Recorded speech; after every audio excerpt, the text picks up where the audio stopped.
Alright, endgame build guide for my cast on shock slash cast on elemental ailment, whatever you want to call it. Comet Thunderstorm Shaman build. I'm going to start off by just throwing up some content while I kind of go over the basic ideas of the build, starting with a max difficulty breach just to show boss guy damage stuff, and then I'll do a little bit of a map as well, then go through all the details of the build. First things first, I do have a written guide up as well on Mobalytics. If you want to see like written guide in more detail on all the specifics and use that, it'll be the top link in the description. Now the build is essentially, it's cast on shock. We are shocking constantly thanks to Thunderstorm and a new support gem called Shock Conduction 2, which says you have a 100% chance to shock on every hit, always, forever, so long as the enemy is drenched. And Thunderstorm applies drench to anything within its area. So Thunderstorm has that also linked to it, so Thunderstorm is just constantly shocking. Doesn't matter how much damage it does. Probably not something that even should exist in PoE 2 because it's just, I think, too strong in this game, but here we are, we're using it, we're abusing it.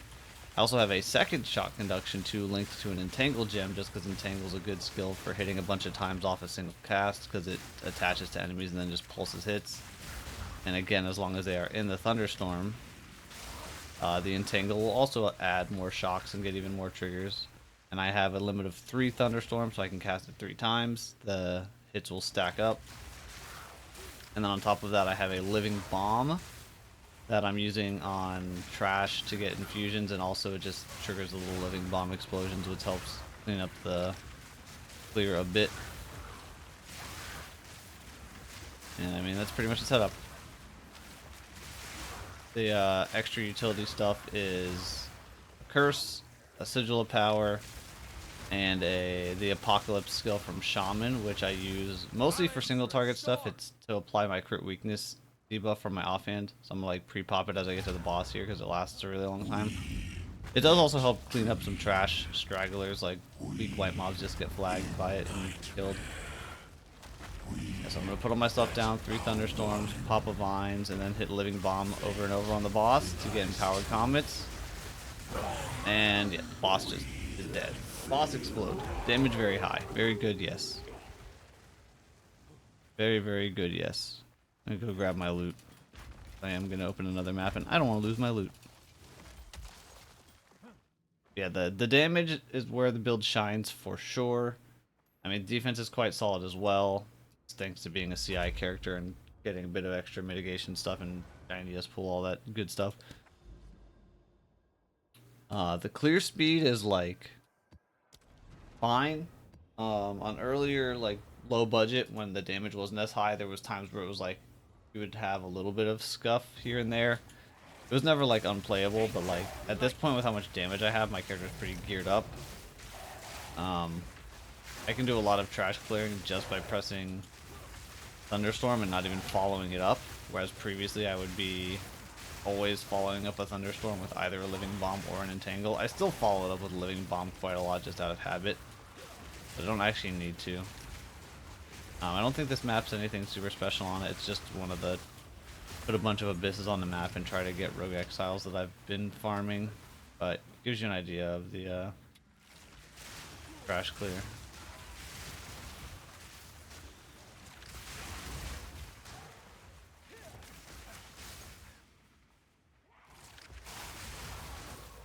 For abysses in particular, it's pretty nice just because, you know, abyss doesn't really require us to zoom around as much. We get to stay in one spot for at least a tiny bit of time and just plant, which is what we want to be doing as much as possible. Just abuse all of our high DPS. Getting stuck on things here.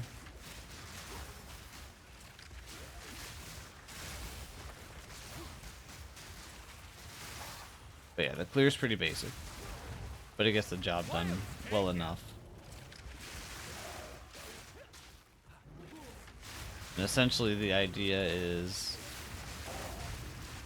if I don't think that I'm gonna kill in just a thunderstorm, but I can kill if I follow it up with a living bomb and just trigger the living bomb explosion, then I will do that. I also should be pressing my apocalypse, but I kind of forgot about that. And then if I think I'm gonna need maybe even more damage than that, then like on a tanky rare mob, like a really tanky rare mob or something, or if I just want to pre-stack an area, like if I'm about to pop an abyss open, that's when the entangle can also come in. Earlier on lower damage, I think I was using entangle a bit more often, but now it's just pretty much reserved for the actual tanky things. But yeah, pressing Comet, or not Comet, Apocalypse on cooldown while clearing is pretty nice, because again, it helps clean up like random white mobs you'll see. It doesn't hit super hard, it does kill them. Again, it's mostly about the debuffs, but it does clean it up, make it a little bit smoother. And the way that it rebuilds, it has like the glory mechanic, but it rebuilds just on doing elemental damage. So once it's over, it's got 8 seconds on the duration here. Once it's done, it does rebuild. Its charges very quickly. So you'll see it's just starting now. And I probably should only take like a few packs of mobs. Yeah. And then it's going to be back up again, and that's another 29 seconds of just triggering extra. If you do want to use it for the boss damage, obviously you need to make sure that you are aware of, or try to be aware of, where your boss is going to be in your map, and that you keep one use available going into the map boss so that you can apply debuffs with it, which I will go over specifically once I'm looking at the actual details. But see, I don't have it right now for the boss, but for me it doesn't matter. But it is something to keep in mind. Let me double check anything of value in here. No, we're good. Okay. Yeah, that's how it plays. And now go over the details of the build. So it's a shaman build. I mean, the main reason it's a shaman build is that I just wanted to start with a druid spellcaster. This character was originally an oracle, casting just plant spells and doing standard plant spell stuff, which was fine. It was okay. Kind of ran out of good nodes to pick on oracle and wanted to change things up, and then switched to shaman, but shaman didn't go very well with the pure physical setup, so changed the build over to this, and it's been fantastic. Wisdom of the Magi node is like incredibly strong. You'll see when I go over all the items that I'm wearing. Reactive growth, super strong defense, and then the elemental nodes on the right here. I don't like the rage nodes. I mean, I don't think the rage cost on the second one would ever be remotely sustainable with how much we trigger and just spam costs. So I don't think that one's even playable. I don't think the first one's very good for damage. The second adaptation node is fine. I think you could argue to try to take that instead of Apocalypse, but I've been vibing with Apocalypse. And then I don't like the empty charm slot one, because I don't know, I feel like charms are actually quite good when you can get stun immunity, freeze immunity, slow immunity, or like I have the unique charm on now. Yeah. The exposure node's okay. It's fine. It's a little bit of damage. It's not crazy, but it's fine. Yeah. The rest of the tree looks basic. Go over that after the gear though. So what I'm wearing, the only unique item I'm wearing right now is a Darkness Enthroned belt, which again goes with that Shaman node, the bonded runes. You're gonna see a lot of fancy rune stuff going on. So I have a Darkness Enthroned. It is gaining bonuses as though it was a body armor, and it has a perfect 100% effect roll. So this is really good to have specifically the 100% or higher. If you had a corrupted one, it technically would be a little bit better. But this first rune in it gives +1 charm slot for body armor, which doesn't really matter except if you have a really low charm rolled Darkness Enthroned, which mine actually is, which was I was able to get this for cheaper because it has only 1 charm slot, so most people wouldn't want it. But I'm adding +1 charm slot from the rune, which is actually getting doubled by the belt, so it's +2 charm slots. So that was cool, just a little added bonus. But the main reason for this one is the bonded effect, which gives +1 storm limit. So instead of being able to put 1 thunderstorm down, I can put 3, which is very good for just covering more area and again stacking more storms on bosses. Then the second rune in here is Creation's Rune of Recovery. It gives ES recharge rate and faster start, and again they're doubled, so it's giving a total of 100 recharge rate and 40 faster start of ES recharge. Just really good defense value. So these are both super good body armor specific runes. And Darkness and Throne works super well because one, it doubles their effect, but then two, it does allow me to just put basic ass energy shield runes in the body armor, since this is like the single biggest source of our flat energy shield, obviously. Yes, chest. So nothing else is fancy going on in the runes in the chest itself, other than the fact that I do have one that I corrupted and hit a third socket, and it's just got really high ES and as I have an unveiled Spirit Reservation mod. That mod doesn't really matter very much. It just happened to hit that, and there wasn't any other better options to pick. Boots has some cool stuff. Boots stat wise is again straightforward, just ES move speed res. I've got a Pharaoh's Rune of the Chase, which is the move speed rune that kind of everybody wants, but it also gives 10% CDR.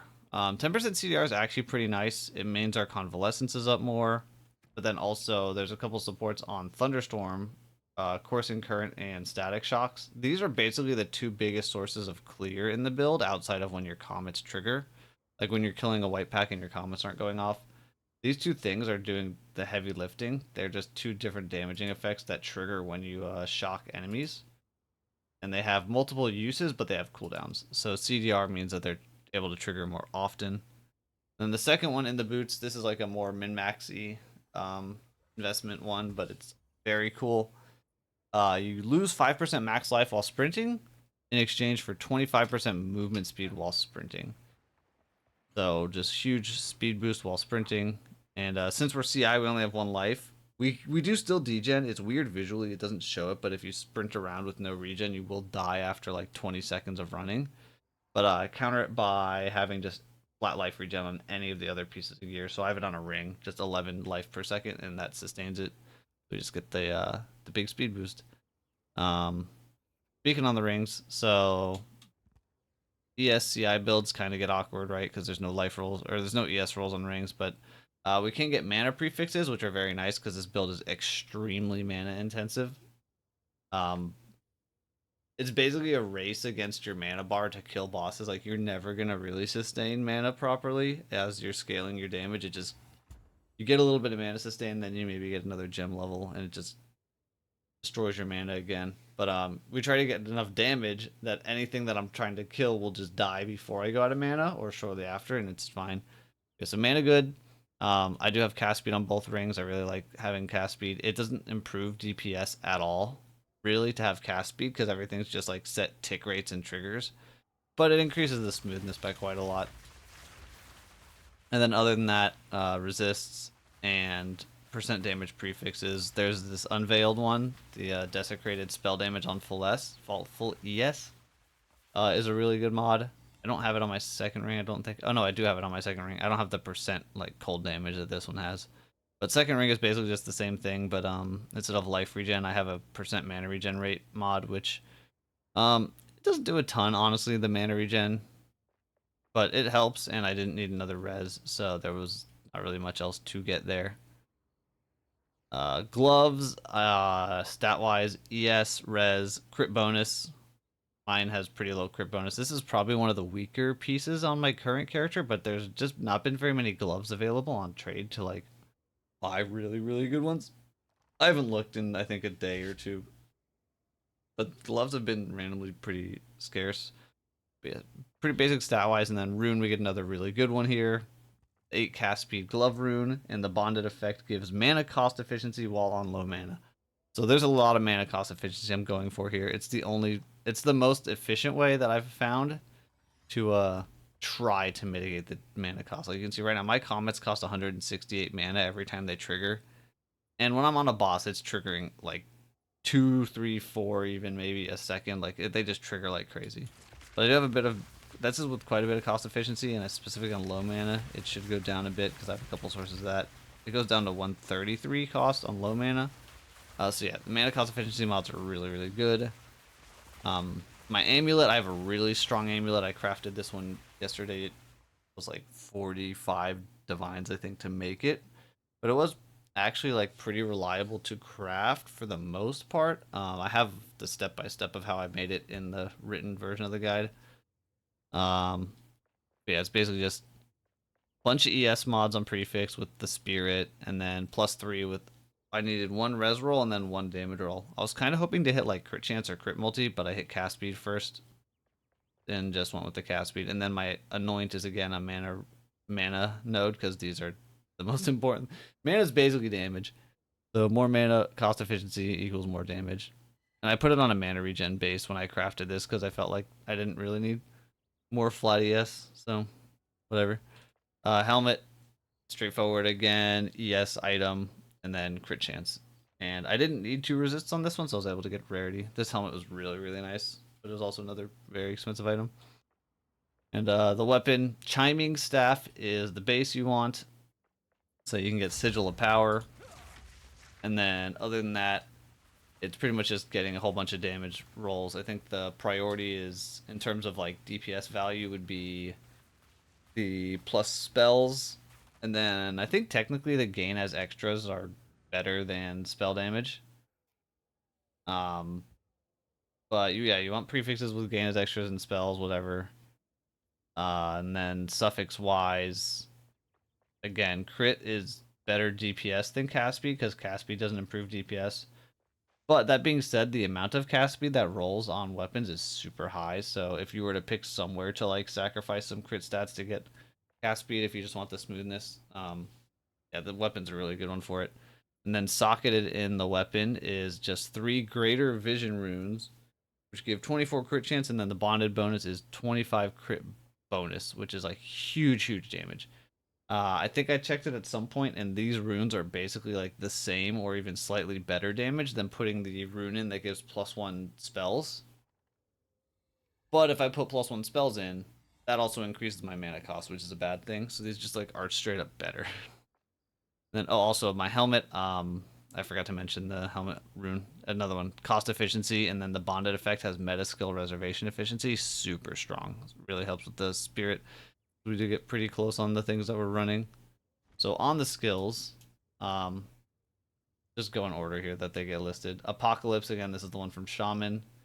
The whole point of Apocalypse is to clear stragglers, and then on my weapon swap, I have Effigy of Cruelty for crit weakness, and Apocalypse is set 2, weapon set 2. So it just stacks crit weakness on things. The way this works is it's critical hits with spells apply it, so we want Apocalypse to crit a bunch, so I have pinpoint critical on the Apocalypse, and then duration, so that just lasts longer. And then after that, I just have some random damage supports because there wasn't too much else to throw onto it. Sigil of Power, duration, AoE, and just rapid casting because I could, and it drops it a little bit quicker. Thunderstorm, this is again the skill we're triggering most of our stuff with. Has Shock Conduction 2, which is the one here. Always shocks drenched targets. And then Coursing Current and Static Shocks for clear. Magnified AoE to help with clear, and just when bosses move around, make them more likely to stay in the storm. Then I have Considered Casting, which just boosts the clear damage again on it. Cast on Ailment, which is the, again, Cast on Shock. They basically rolled Cast on Freeze, Cast on Shock, Cast on Ignite all into one gem last league or 2 leagues ago, I forget which one. With the Comet, with Efficiency for less cost, because again, we're capped by mana costs, so less cost equals more damage. Rising Tempest, which is, I'm kind of still on the fence on this one, because it does give 12% more damage for each skill of a different type used recently. I only actually have 2 different skills generally getting casted. I think LE Weakness does count.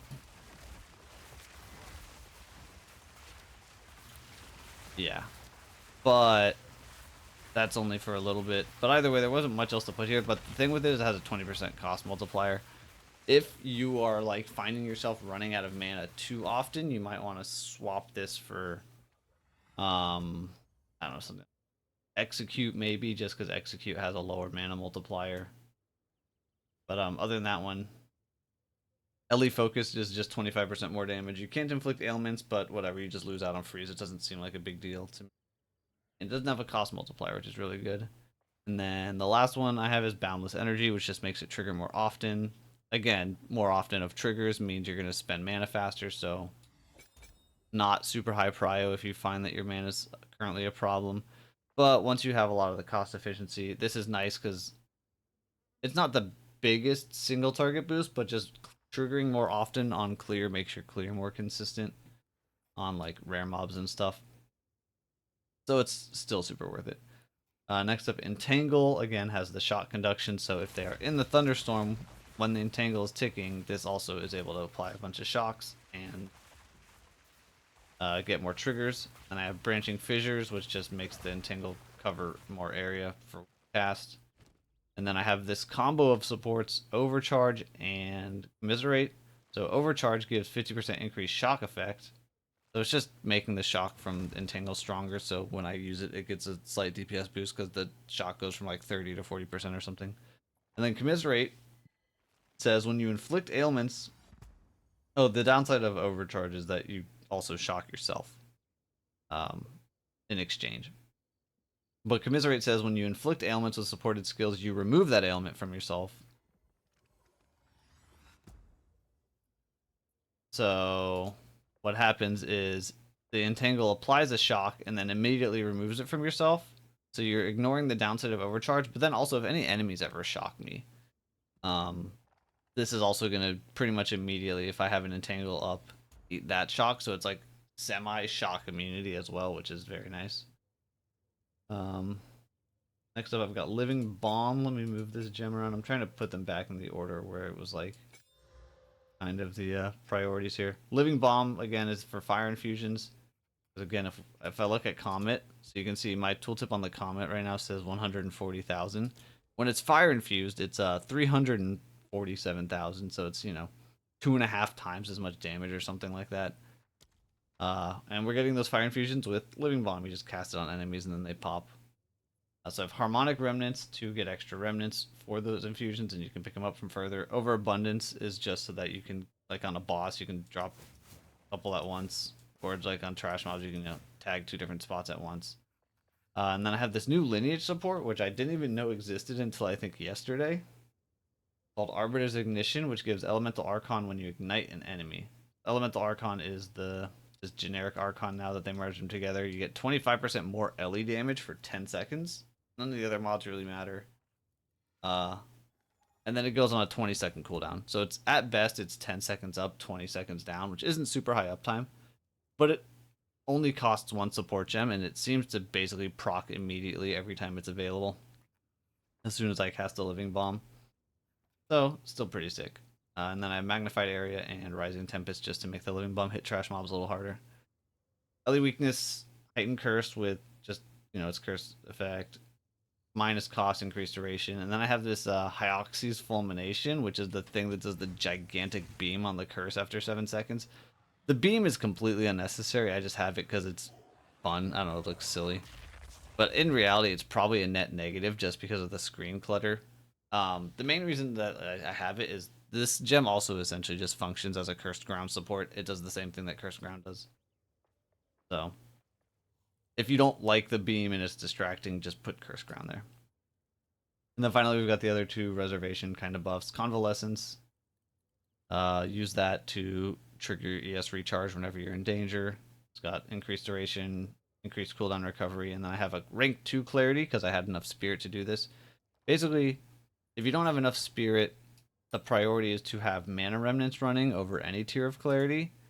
But once you have mana remnants, if you have extra spirit, putting clarity 1 or clarity 2 into one of these 2 skills is pretty nice. And then the mana remnants is super good for mana on clear. It's 25% chance to spawn one on kill if they're affected by an ailment, and every single enemy we kill is affected by shock. So they're just chain popping remnants on clear, which is pretty great. And then harmonic remnants again, chance for extra remnants, pick them up from further. And then remnant potency rank 1. There's higher ranks of this, but they like delay the effect, and I didn't want that, so I just used the rank 1 for that. Yeah, that's all the gems. So finally, last thing up, go to the passive tree. I already showed the shaman stuff earlier. The actual pathing is pretty much just traveling across the tree and getting crit ES and some trigger stuff. So we start here. I do grab these armor ES because they do give some percent ES, so it's not too bad. Cut across witch, get ES, get cast speed, get crit, get ES, get crit. There's some mana cost efficiency nodes right here, super nice. And then we need to travel up towards CI. Take a detour over here for some meta skill reservation efficiency and some crit. CI, crit, meta skills. This is my one like ES recharge wheel that I grabbed. Just tons of faster start of recharge. I actually have a pretty quick recharge at this point. What is it? 1.73 seconds. I could get this a little lower. I don't think I have it. I can show it. There's a rune that you can put in your body armor. Or it's a soul core, rather. That gives 30 faster start of recharge. I would lose some max ES for it. I think the main reason I opted to ignore it is because it's a soul core, and the shaman thing doesn't get bonus stats on soul cores, only on the runes. But it would be, if you just wanted more recharge, it's solid. And then we go left, get some more crit, more ES, more crit, more ES. And then over here I have Arcane Surge on crit, so we can get Arcane Surge for the mana regen. And a little bit of cast speed and some Arcane Surge effect. What some people have brought up that you could do potentially as well is there's a desecrated mod on gloves, I believe, that can get you Arcane Surge on crit, and maybe I'll try to do one of those, which would allow you to drop these 5 points and put them somewhere else. I'm not exactly sure else where I would put them at the moment, because I feel like mana stuff is kind of the most valuable, and there's just not a ton else that I can't already grab. But it is an option if you wanted to save some points and put them elsewhere, is to try to get Arcane Surge on gloves. You'll just lose a bit of the increased Arcane Surge effect that comes from the and the little bit of mana regen on the way. So then the weapon passives again. Ellie weakness is in weapon set 2. Apocalypse is in weapon set 2. Everything else is in weapon set 1. So weapon set 1 stuff is where we're doing our primary damage. So you can see I have some like magnitude of shock nodes right here. A lot of the crit stuff, or some of the crit stuff rather, and a lot of the meta skill trigger stuff is set to weapon set 1 specifically. And then I have a little bit of CDR up here that's also set to weapon set 1 specifically for convalescence and for the support gems on the thunderstorm. And on weapon set 2, I have a lot of curse things for flammability. So I have 3 different curse wheels, mostly just trying to get the stuff with curse magnitude. I actually have a 4th one down here as well with some curse AoE. And then aside from that, I have a little bit of skill effect duration up top here and down here, which helps both the curse and helps the apocalypse. And yeah, I think that covers everything. I think I have properly covered the entire build from start to finish. Good character, very strong. Would recommend if you like big damage, beefy builds and don't care too much about uh having like absolute min max clear speed. But yeah, that's all I got. Hope you enjoyed it. Hope you liked the build. Thanks for watching. See ya.